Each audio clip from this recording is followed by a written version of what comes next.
I could feel the sting of the whiskey before it even touched my tongue. Not from the drink, from the grin on my mother's face. She raised her glass high, the crystal catching the glow of the fireplace. My brothers sat on either side of her, dressed like kings, waiting to feast on what wasn't theirs. "Big news," she said, her voice sugar-coated with malice. "We're selling the family company." The room tightened. Knives and forks froze in midair. She let the silence linger, as if every second fed her ego.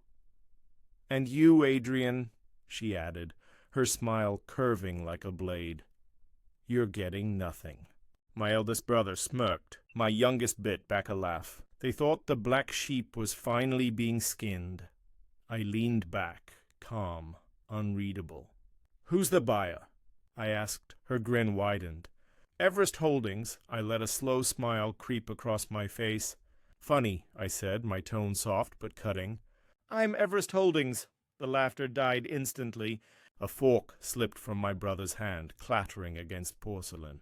For the first time, I saw doubt flicker in my mother's eyes, and that's when I decided they deserved the whole story. I was never meant to inherit this empire. That was clear from the start. At 20, I told her we should expand into tech-driven logistics. She laughed, called me the dreamer, like it was an insult. My brothers agreed by staying silent, so I left. Walked out with nothing but a few $1,000s and years of unpaid lessons under her command. I swore I wouldn't come back, but life has a way of folding in on itself. The first crack appeared 5 years later. A friend called, told me the company was bleeding contracts. My mother was too proud to adapt, too blind to see the collapse coming. The second crack? I learned why. She believed my brother when he told her I was stealing clients.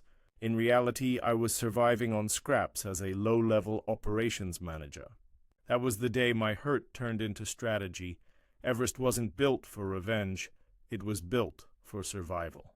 But survival sharpens you. I learned to cut costs like a surgeon, win clients like a politician, and read contracts like a criminal lawyer. Within 3 years, Everest had stolen 3 of my mother's biggest contracts. Never under my name, of course. I hid behind shell companies and a CEO who owed me everything. By the time Everest went regional, her company was choking on bank loans. All I had to do was wait. The final move came last spring. Quietly, piece by piece, I bought up her company's debt. By December, I owned 70% of it, which meant the day she defaulted, her pride did the rest, I decided who the new buyer would be. So here we were, holiday dinner. My mother thinking she was humiliating me. "I am Everest Holdings," I said, letting the silence carve through the room. She laughed. "Don't be absurd." I slid an envelope across the table, legal papers with my name buried deep in the structure. "I own the company that owns Everest," I said. "And as of last week, I'm also your largest creditor." Her face drained. She knew exactly what that meant. "You planned this?" she whispered. "No," I leaned in. "You planned it. I just built the net for when you fell." My brother opened his mouth, but I cut him off. "And since you defaulted in December, I exercised the buyout clause. The sale you're so proud of, already closed. As of midnight, this company is mine." The only sound was the ticking of the clock. My mother's eyes darted to my brother's, desperate for support. But they stayed frozen, realizing their inheritance had just vanished. "You won't get away with this," she hissed. I smiled. "I already have." Then I dropped the real bomb. "I'm not keeping it."